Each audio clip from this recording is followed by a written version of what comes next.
Hello and welcome to a special edition of the Royal Blue Podcast with me, Ian Croll. Today I am joined by a colleague based in Birmingham, Dan Rolinson, the host of the Aston Villa, Claret and Blue podcast. Dan, welcome to the show. How are things? How's life as an Aston Villa fan?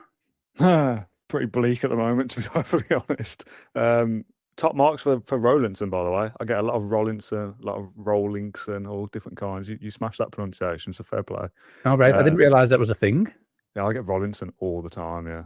People assume that it should be double L if it's Rolinson, like roll. But anyway, life as an Aston Villa fan, not great. Haven't celebrated a goal this season. So, hoping that changes at the weekend. No, do you know what? I didn't even realise that. I knew that the results hadn't been as good as what they have been over the past couple of years for you, but I didn't realise you hadn't even scored a goal. So three games in, it's obviously slightly a bit of a concern, which we can obviously get into. I mean, today's agenda, just so our audience do know that, this is a podcast like type of show, a theme that we haven't really done before. It is a view from the opposition. So we are going to look ahead to Saturday, a rare 3 p.m. kickoff. Everton versus Aston Villa, obviously at the Hill Dickinson Stadium, and we'll get Dan's thoughts ahead of the Premier League's return. Have you managed to survive the international break? Obviously. Yeah, it slows everything down, doesn't it, from a work perspective? But again, after we'd been battered by Crystal Palace at Villa Park, it was a bit like, I mean, it was obviously before deadline day. The mood around Villa was, let's just get to this break. Let's all take the foot off the gas, pretend that 3 games hasn't happened, and come fresh for Everton. And Sunderland is up next for us as well. 2 tricky away games, to be fair. Deadline day happened. We signed Jadon Sancho, Victor Lindelof, and Harvey Elliott all on the same day. And that created a little bit of a spark of, actually, you know what? Kind of roll on Everton now. Like, it's mad, isn't it, how your mood changes so quickly? Yeah. From, I never want to see a football game again to, oh, go on then, I fancy it. So I am looking forward to it. But yeah, it's been a tough start. It's been quite demoralising. We're good in pre-season, which doesn't really mean anything, but Ollie Watkins has scored, I think it's like 5 and 5, 3 headers or something, and we're all predicting, he will start the season like a house on fire, surely. Like, that has to happen. So for nobody to have scored at all is pretty alarming. Ezri Konsa obviously scored for England. Matty Cash has scored 2 and 2 for Poland in this break as well. Rogers got the assist last night as well for England. So I'm hoping that they can carry a bit of confidence or whatever through from that and start well against Everton. But I'm a little bit concerned. Yeah, I mean, it's been a bit of a, not a heavy debate, I guess, but just talking points at the international break. And will this kill Everton's momentum? Will this help Villa? Obviously, like you say, your results haven't been great. As that little break kind of been the perfect reset that you needed. Just before we do get into it fully, Dan, are you on board with NordVPN? I know that the Claret and Blue podcast are. I am on board with Nord, yeah. A lovely little catchphrase from your neck of the woods. I've done my new Nord ad read earlier, so I'm fully well versed on internet safety now, mate. Well, that's it. Well, just to get the best discounts off your NordVPN plan, go to nordvpn.com/EFC. Our link will give you 4 extra months on a 2-year plan. There's no risk with Nord's 30-day money-back guarantee, and the link is in the podcast episode description. I mean, obviously, Aston Villa have had a couple of fantastic seasons, Dan. So has this been a bit of a shock, the first 3 games? You know, was it a draw against Newcastle, which, to be fair, is not the worst result in the world, but I think the one that's probably hit home the most has been the Palace defeat, hasn't it? I think so. I mean, you could take, when we get to the end of the season, hopefully these 3 results won't mean too much because we'll have obviously been successful in the other 35, but that Newcastle game, you take that in isolation, that Villa were down to 10 for a decent period. A 0-0 draw with who we foresee to be a competitor. You know, you would expect Villa and Newcastle pre-season to be up around the top 6. So, you know, you take that. It's okay. Brentford away, when they're tipped to be relegated, is not a great result by any stretch of the imagination. And it was a poor performance. And Palace and Glasgow are Emery's kryptonite. Not beating them ever. Emery hasn't. Of course, lost 3-0 at Wembley. Yeah, lost last year, not at home. I think we drew at home, lost away 4-1, I think it was. Lost to Palace away on the final day of the year we qualified in the Champions League. That was like we'd already done. Kind of, we had our end of season awards before that game. Like you can't write that off. But terrible results against Palace, and we were kind of hoping that maybe that changes this time. You know, we're good at home, unbeaten for a whole calendar year. No, upstep Crystal Palace to end that run and absolutely humiliate us, really. So a shock in some senses, but in other ways you kind of think, well, because the back end of last season ended so badly, the final game specifically, and we won something like 8 out of 10 games or something to get ourselves up into the Europa League, but we were a poor referee decision away or a very bad performance away from just needing a draw against United on the just needing a draw against United on the last day at Old Trafford, and we'd have finished in the Champions League, and that changes the trajectory and the mood of everybody. Yeah. So you miss out there. You have to sell Jacob Ramsey. You don't really bring in too many players because of the financials. Then you don't get a goal in the first 3 games, and you got 1 point, and all of a sudden that mood changes very quickly. And I think we're all kind of feeling sorry for ourselves a little bit, and I don't really like that. I kind of want these players to pull their big boy pants on and get on with it really, and show what they're about. So I'm hoping that the break has allowed them to do that, try and put those first 3 games to bed a little bit, and then go to Everton, go to Sunderland and show what we're made of. And if you come away from those with 2 good results, then Villa kind of feel like they're back on track a little bit, I guess. It's interesting that you mentioned the financials, because obviously that seems to be the thing. Talking about it. Well, it does seem to be the thing that's hindering Aston Villa, even though they seem to, the owners are a multi-billionaire. It is obviously a lot to do with PSR and the UEFA. I can't even remember what the UEFA. Yeah, so it seems to be that is hindering it. Like, you can't really spend money on players without having to sell. Obviously, I know you brought in Jadon Sancho and Harvey Elliott, but they're loan deals. I found it really interesting that, I don't know whether you agree with this, Everton have been in a similar position to Aston Villa, certainly back when you think back to 2016 with regard to PSR. We had a run where we spent huge amounts of money, not wisely. I think that is fair to say, but we did fall foul of PSR regulations. Villa have kind of done the same a little bit, but the only difference is that Villa now are well aware of the dangers of breaking those PSR rules, and they are sticking to those rules.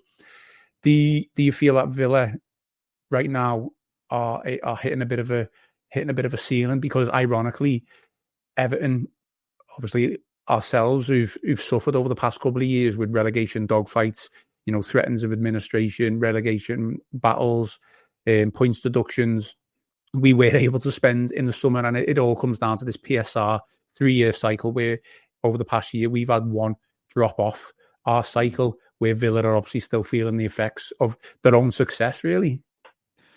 It's immensely frustrating. I've spent the whole summer talking about it on our podcast. You can't have a conversation about the squad without talking about transfers, and therefore talking about the finances. And my kind of stance on this now, after doing 3 months of it, is I shouldn't care about any of this. I shouldn't need to know anything about the finances. I should trust the multi-billionaires and the accountants to make sure that they're in a good place, give us a certain wiggle room to play with, and that be that. I don't need to get involved, but it's part of the game now. So I know too much about the finances and the different rules, and there was something about Villa having to be in a positive net spend for their transfers or something like that. So we sell Jacob Ramsey for 40, kind of feeling like, well, the narrative that we've been told is homegrown sales is good, right? That allows you good PSR and you can go and spend freely.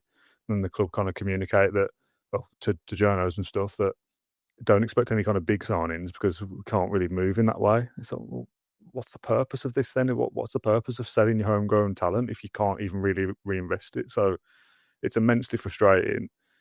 I think there's a little bit from Villa fan side of like, we have spent money, Ian. We have spent decent money, 50 million on Onana, obviously, as you all know, 30-odd million on Maatsen, although that was a bit of a PSR switch with Chelsea as well.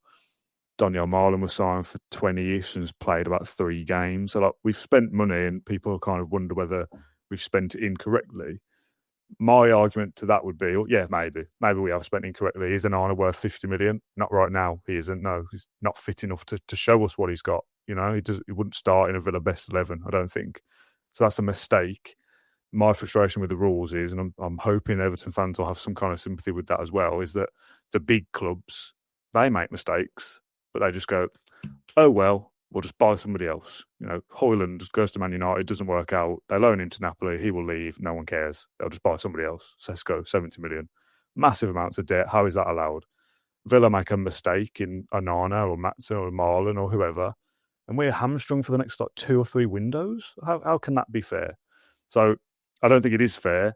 However, not being able to spend in the transfer market doesn't excuse a bad performance away at Brentford. Like, we still have a good squad here. We still kept hold of players that Emery wants to keep. Kamara on a new contract, Tielemans, Rodgers, Watkins, Mings, Torres, Martinez, who could have left, but they're all still there. That's most of the squad that got us to finish fourth. So I feel like you've got to get over this thing of, the rules, damn you, and just go out and play your football and show what you're about. The only thing to go against that, and I'll shut up in a minute, it does get a bit stale. And sometimes you just need a bit of something, don't you, in a squad to refresh it. And if we don't have the financial flexibility to do that bit of something, it can get a bit, this is the same group and it is the same instructions and it's all a bit samey. So I'm hoping that Sancho and Elliott are unknowns to a certain degree. If they give us that little bit of something in the dressing room that, this feels different now, it's a different voice, it's a different character, is that enough to kind of spark people into life? I hope so.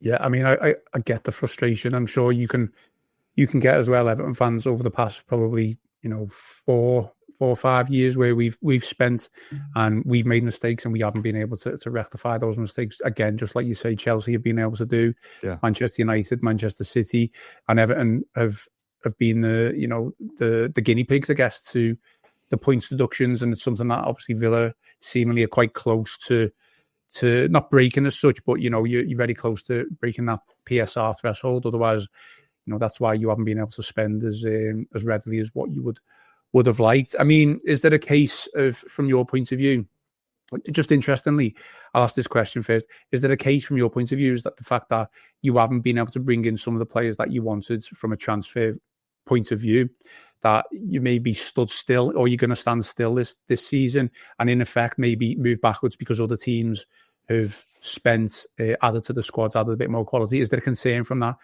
from point of view? The only reason that I bring that up is because one of our contributors just randomly, when we were doing our predictions at the start of the season, touted Emery to be the first manager sacked. Now, obviously, we know that's not the case, because obviously Nuno Espirito Santo was the first one to be sacked. But even the fact that someone has thought that Villa might be standing still here and it could cause, repercussions moving down the line, is there any concern with regards to that?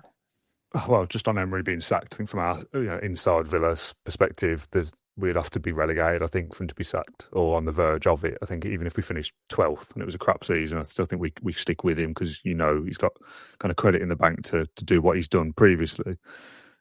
I don't see him resigning either, but that's obviously a separate talking point, I guess. I think from a bodies point of view, from a squad depth point of view, I think we are as we were last season. The biggest concern was we had Rashford, Asensio and Disasi in January. Those signings got us from mid-table to finish in the Europa League, basically, and a goal away from the Champions League. So that gamble almost paid off. You lose those three in the summer, as well as Ramsey and Bailey and a couple of others, and you kind of feel like, well, you can kind of get away with those, but with the three loanees down as well. With Elliott and Sancho and Lindelof back in, I think the squad size is the same as we were working with last year. And I think that's the size that Emery likes. It isn't bloated with 25 names. I think it's about 20. And some of those are not quite kids, but players that probably aren't going to feature much, like Lamar Bogard, centre-back, Garcia, right-back, is often injured, Ross Barkley as well, often injured. So now you're down to 17. And that's a very tight-knit squad. And if you don't get many injuries, that's okay. So I think depth-wise, we're about where we were. You could argue that Elliott replaces Asensio, Sancho replaces Rashford, and Lindelof replaces Disasi. Like, those three are accounted for. We've signed Evan Gesson. He replaces Bailey. And Buendia was out on loan last year and he stayed with us. He replaces Ramsey. So bodies-wise, we're about where we were. Quality, I'm not sure of at the moment, and that's the concern we have, especially after the first 3 games. Now, obviously, Jadon Sancho's not played for us yet, but will he be good or not? Don't know. Genuinely don't know. Evan Gesson played well at Nice, has had one good season really in his career. What will he be like in the Premier League? If, and I say this, and lots of other clubs will feel the same, if Ollie Watkins was to get injured, we'd be in a pickle.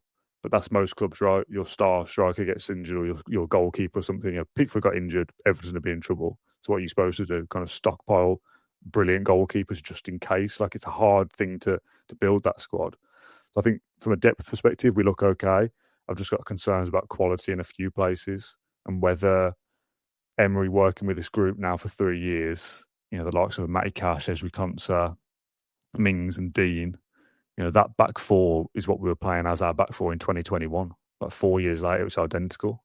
And Ian Maatson, I think, will come in this season and play more games. But has Emery squeezed every single drop of talent out of this group? Have they gone as far as they can? Did we need a few more recruitments to freshen that up? Maybe. If he can get one more, kind of even half a season, if he can just get us to January and we're still within touching distance of the top half or the top 6, and we can acquire 1 or 2 more that helps us push on again, I think that's Villa's strategy. Very, very short term, very, very kind of, we have to win something now. We have to do something now. And that does concern me a bit, because what does Villa look like in 3 or 4 seasons? No idea. But if we can kind of just get through this one, and Jadon Sancho might be the man to help us win the Europa League or something, and then we're back in the Champions League via that route, whether he's loan is a 1-season thing or he signs permanently, he's kind of done the job he was brought in to do in the very short term kind of strategy. So, yeah, a long-winded way of saying I think the squad is there in terms of size. I just have doubts about the quality at the moment. We beat you 4-0 and I'll be going, yeah, happy days. Seems all right. Which is quite interesting, because it's a stark contrast to what Everton fans think about the team. We think we've got more quality now, where we think the squad is a little bit threadbare. Right. So that is interesting. What I am interested in, Dan, from an outsider looking in, with Villa having done so well over the past 2 or 3 years, fantastic, events or games results in the Champions League and progressing on to the knockout stages. I know the Bayern Munich was a big game for yourselves. Yeah. How do you perceive Everton from everything that's gone on the last few years, to surviving relegation, to the points deductions, to the relegation dogfights, basically to now, where there's a little bit more optimism from Everton fans anyway? Can you see a bit of a natural progression, a little bit of growth from an outside fan looking in? I think so, yeah. I mean, for those that are listening, there's the kind of screen we're looking at here says positive start and marquee signing at the bottom. That kind of feels like the way that Everton are kind of heading. They've turned a corner a little bit, potentially. I think the comparison I would have struck before this season, or maybe even before parts of last season, were Aston Villa 2013 to 2016. You circle the plug long enough, at some point you go down the plug hole and get relegated, right? So that's the fear for Everton. If you're always constantly down there, at some point that catches up with you and down you go. And I'll tell you now, there's no club that's too big for the Championship. It doesn't matter whether you've been in there for president or not. It could happen. And you think, oh, we'll come right back up. No, you don't. So you don't want to have that risk. You never want to go down. It's horrible to be down there. Although, when you do start winning some games, it is pretty fun. But I think they've kind of got past that a little bit, potentially. If you reckon there's more quality in your squad, again, whether the depth holds out or not, obviously remains to be seen. But if you've got a good 11 with a couple of extras to help support that, I wouldn't have Everton in a relegation battle this year. I'd have you kind of 15th, 14th above in my kind of predicted table. John, my co-host, he's actually got you as a dark horse for Europe. So there's certainly a kind of an element of fans out there that think Everton are going to be better than they've been for a long time. But I think if you finished in the top half even, that'd be a successful season. Do you agree with that? Yeah, I think it's interesting that what did you say, 13th, 14th? It's around that as well, I'd have you, I think, yeah. Yeah, because to be honest, from my point of view, and speaking to obviously a lot of Blues on the podcast and just in general, that would be probably a disappointment in terms of expectation. I think we finished 13th last season, and that was on the back of a really poor first half of the season. Obviously, Sean Dyche was sacked. David Moyes came in, and taken into account the 19 games that Moyes had as Everton manager in the Premier League, we would have we were running at 9th based on those results in the back half. So I touted us for top half. I've even gone as far as to say 9th. The only concern, which we have mentioned, I do believe we've brought the quality in. I don't think that anyone can dispute that. I think Ndai, Grealish, Dewsbury Hall, obviously we've got Tyler Diblin, spent a huge amount of money on him. He's obviously unproven. Yeah. However, he's got something, without a doubt, he's got something. And weirdly, he's not even like an automatic first team starter now. I think that will develop over time. So with that attacking array of players, not just me saying, I do believe that we could push for a European place, depending on how far those Europa Conference League places go down, Europa League places go down. For me, it all comes down to other teams and who can we replace in that top half. I do think Villa will come back strong at some point. Hopefully not until after Saturday. But the teams that we're looking at, hopefully replacing or jumping over, it would be like Fulham, Crystal Palace, Brighton, Nottingham Forest. Oh no, they just sacked their manager. Uncertain future with regards to them. It seems a bit of a scattergun approach. There's a couple of other teams that are Bournemouth as well. Obviously, really good manager by all accounts. So it really does all depends on whether other teams are going to stand still or progress on. In a way, the easiest thing is to jump from like a 15th to like a 9th and an 8th. It's then sustaining that and getting up to about it. And from an 8th to like a 4th or 5th, that's probably the hardest part, because if you show signs of or any inkling of that your players have got that little bit of quality, the big teams are just going to come in and cherry pick your teams away. And it's so hard to keep hold of those players. Yeah, I think the thing is as well, from a kind of league table perspective, and I'm not working with any numbers here, it's more of a feeling.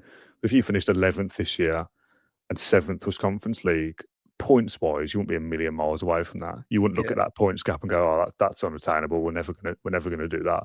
11th to 4th, yeah, that might be a decent sum that you think, "Well, that's with this squad, that's going to be hard to do." But some things just click sometimes, don't they? And I'm sure we're going to talk about the former villain in a little bit anyway. But if he has a great season, and that's the difference between 11th and 7th, it might only be 6 or 7 points, depending on how competitive the league is. So it's not like mad to suggest Everton could do it.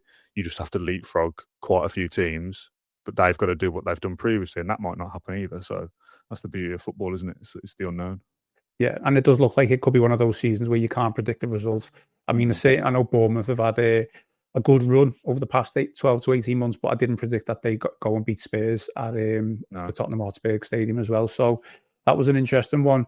I mean, you've already kind of touched upon it a little bit there. We can't, we can't do this podcast without talking about Jack Grealish, a former Aston Villa player, obviously gone on to Manchester City. Are you surprised that Jack's come to Everton? No, not at all. I think it's kind of the perfect environment for him. He needs somewhere where he's. You might think this is disrespectful, but he's the main man. Is that the sense that you get? No, I mean, I'd go as far as to say he maybe needs an arm around the shoulder type of thing. Yeah. Is that the type of player that he is? Yeah, I think so. Like if he knows he's going to be playing, obviously fitness dependent. If he knows he's playing most weeks and he's loved and he's playing in a nice new stadium and the atmosphere's good and everyone really likes him and he's in pictures with the fans after and they're all hugging him and he feels like a superstar again, but in a kind of smaller world. And I mean that in the most respectful way, that you're not Manchester City, neither are we, but he's a cog in that system, right? They'd win the league without him. They won the league before him. He's not having any real impact there, relatively. If you can take Everton from 13th to 6th and you get double figures goals and assists, it was on you, mate. Fair play, Jack Grealish. You were the difference maker. And I think he needs that. He needs that love to kind of thrive. I'd have questions about his fitness long term. He kind of earned various nicknames at Villa, like shin pads, biscuits for shins, and these kind of things, like very crumbly, falls apart very easily, cheese string, hamstrings, all these different kinds of things, which is probably unfair. But he will go through these spells where he misses games, and if you're like super reliant on him, as we were, when he's not available, you really, really miss him. Man City don't miss him because there's others, so he doesn't kind of feel that love, is how I would perceive it. So if he can stay fit and carry on the way he started, then yeah, he could be the difference maker. I remember you asking me over WhatsApp when we signed him, like, was I almost jealous or did I feel like he should have come back to Villa or whatever? And I think he's the perfect fit for a club like Everton, that Villa will want to be up in the top 6. Whether we are or not is a different thing. Everton don't have expectation to do that. Villa do now. So it's almost the rung of clubs below that, like a West Ham, Everton, Palace, that is trying to punch up above their way into that kind of top 6 elite. He's not going to go to United, Arsenal, Chelsea. He's not going to come to Villa or Newcastle, I don't think. So it's the kind of club below that, and Everton felt like the right move. So if all the kind of conditions work in harmony, he can be a fantastic footballer. He's still only 30, like he's not past it by any means. he'll have aspirations of getting back into the England squad, and that's a real kind of carrot for him as well. So again, my kind of message for you for Grealish was, firstly, not against us. I don't want him to see him play well on Saturday. And I want him to do really well so long as it doesn't hamper Villa. So if we want to finish 6th, but you finish 6th because Grealish was brilliant, that's bad for us. And I'll be really annoyed about that. If we finish 4th and you finish 6th and Grealish has helped you do that, fantastic. Happy days all around. We've both benefited. But yeah, I want him to do well, but as the cliche goes, just not against us on Saturday. There was a bit of a feisty debate on Wednesday's Royal Blue show, as to whether Grealish will be booed by the Aston Villa fans at Hill Dickinson Stadium. What will be the case? Will he get a cheer? Will it be nothing, or will it be a chorus of boos? Oh, I think it might be a bit of all three. There'll be some people. If I was there, I wouldn't do anything, I don't think. Why though? Because from my understanding, there was no animosity when he left, or am I wrong in that? Not particularly when he left. I think there was always rumblings that he was open to leaving, even though he stayed. There was talks with Man United for a long time. There was Spurs when we were still in the Championship, I think, and he ended up staying, and I think we got promoted that year. So it was always like an open kind of secret that he'll leave at some point. Then he signs his new contract. I think that was the beginning of the frustration. And some of this isn't necessarily his fault, and I actually don't think he wanted to do it, but the kind of strap line around the new kit launch that year, and his contract was something like "My City, My Home" or something like that. But that contract you signed's got a release clause in, and then you bugger off to Man City. So is it your city then? Is it your home? Like, do you really care? I think that was kind of salt in the wounds. Going to Man City to win things, like, yeah, whatever. You knew he was going to win stuff. If that's what he wants to do, fine. Go for it, mate. He came back to Villa as a Man City player and dived quite a lot. I think dived for a penalty. I can't remember whether it was given or not. So that was like, what are you doing? Like, do you know what I mean? He wants to win the game, but that's annoying. And there's been little kind of tit for tat things. I think he put 3 fingers up to the Villa Park crowd at his last game for like winning the treble or winning 3 trophies or something. Or it was 3-0. Can't remember. And again, it's like, you're supposed to be one of us, and he's getting booed, but just take it. Like, the fact that he's like fighting back with something just leaves a bit of a taste in people's mouths. So it's hard to tell with the away following. I think they could be more sensible maybe because there's fewer of them. I think if this was at Villa Park, there'd probably be a bigger percentage of those 3 things: do nothing, boo, or give him a clap. I think if you're at Villa Park, there'd be a bigger percentage of give him a boo. We'll see. I'm not expecting him to get a hero's welcome though. It won't be like that. No, it was interesting. I just didn't think that he would, but one of our contributors seemed to think that he would get a bit of a booing, so it'll be interesting to see. I think it's one of those things that he's one of those kind of players that when he's playing for you, you love him. When you're playing against him, you hate him. And booing him when he was at Man City for his return to Villa Park, we beat them 1-0 that day. And the kind of feeling is you do everything you can as the crowd to try and put off the opposition. So if booing Jack Grealish winds him up and Villa win the game, that's job done. So he might get a little ripple maybe when the teams are read out or something. But when he touches the ball in the game, he'll get booed. Pretty sure of that. Right, we'll finish off with predictions, I guess.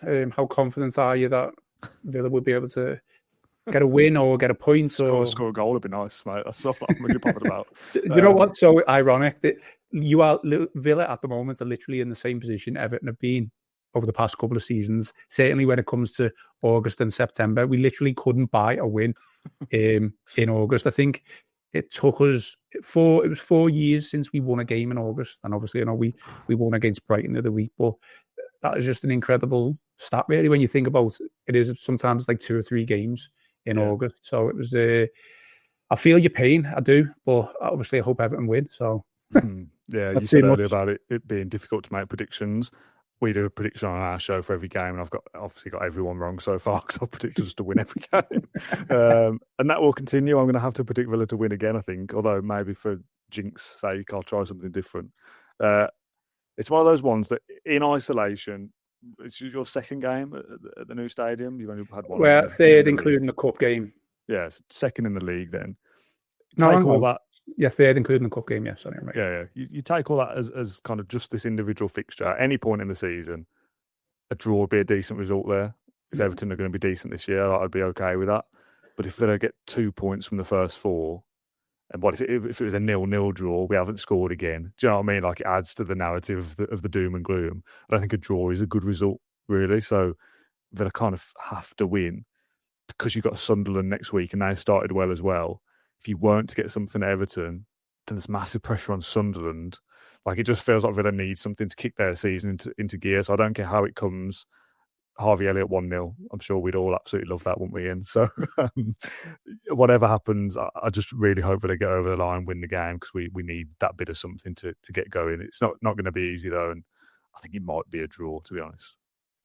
Yeah, we recorded our Royal Blue Wednesday show this afternoon. Obviously, this is going out on Thursday, but I did say 2-1. I just can't see Everton losing it, and I don't think a draw would be even a bad result for us, even though obviously Villa are in a little bit of poor form. I mean, one of our contributors predicted a 3-1 win for Everton. I think that's a little bit bold, to be honest. Villa, like you say, in any one game, Aston Villa have still got huge quality in that team. This international break might have been just a little reset that you needed as a team, and obviously you've got a couple of loan signings in. Whether they can prove to have an impact, only time will tell. But I just think Everton are in a good place at this moment in time, and even with the international break stopping that, hopefully not stopping that momentum, I just don't think Everton are going to lose. So I did say 2-1, and I mean, I guess we'll see. Only time will tell. Yeah, I'm looking forward to you in my WhatsApps on Saturday afternoon, gloating or in misery. Well, we will see what happens, I guess. Any final thoughts, Dan, before we do shoot off? Not particularly. I was going to ask you about Harvey Elliott, but I kind of feel like waiting for my own podcast to do that. So, but I'll do it quickly for yours as well. We can just do it twice. Do you think that will have any impact? Will he be mad up for this game because it's Everton? Yeah, I think Villa debut. From what I can gather from Harvey Elliott, he's a huge Liverpool fan, so he does have a bee in his bonnet about Everton. Sometimes that can work in your favour, and sometimes that can work against you. I think Harvey has got elements of quality. He's obviously a decent technically, I'd say gifted, but he's technically good on the ball. Yeah. I just don't know where his best position is, and I think that was his problem with Liverpool. There was too many players in that Liverpool squad who were better than him in certain positions. Yeah, there was glimpses of him at Liverpool where he showed real signs of quality. I think you only have to look at the Champions League goal he scored against Paris Saint-Germain, the away game. Liverpool obviously won that game, but ended up going out overall. So he's got something in his locker. I just don't know where his best position is, and sometimes I think that can hinder you as a player if you're not a specialised like right back or right winger. We've got a lot of players that are versatile, and it's like, well, they might be good everywhere, but they're not excellent in one position. It's because you're never in the manager's thinking. For the starting lineup, you'd only ever come into the manager's. If you're versatile, you only ever come into the manager's thinking when there's a suspension or an injury. So I would put Harvey Elliott in that category at this moment in time. Although I am not dismissing him as a good player, it'll just be interesting to see how he develops and progresses at Aston Villa. Really. Yeah, interesting. Okay, that was all for me. Ian. Happy for you to wrap up. Yeah, no worries. Okay, well, just a reminder from our official sponsor: to get the best discounts off your NordVPN plan, go to the podcast episode description box. That is all for today's show. Please remember to give us a like and subscribe to the YouTube channel. Give us some 5-star reviews on Apple and Spotify. Most importantly, enjoy the rest of your day. Enjoy the rest of your week. I've been Ian Croll, joined by Claret and Blue host Dan Rolinson. This has been the Royal Blue Podcast.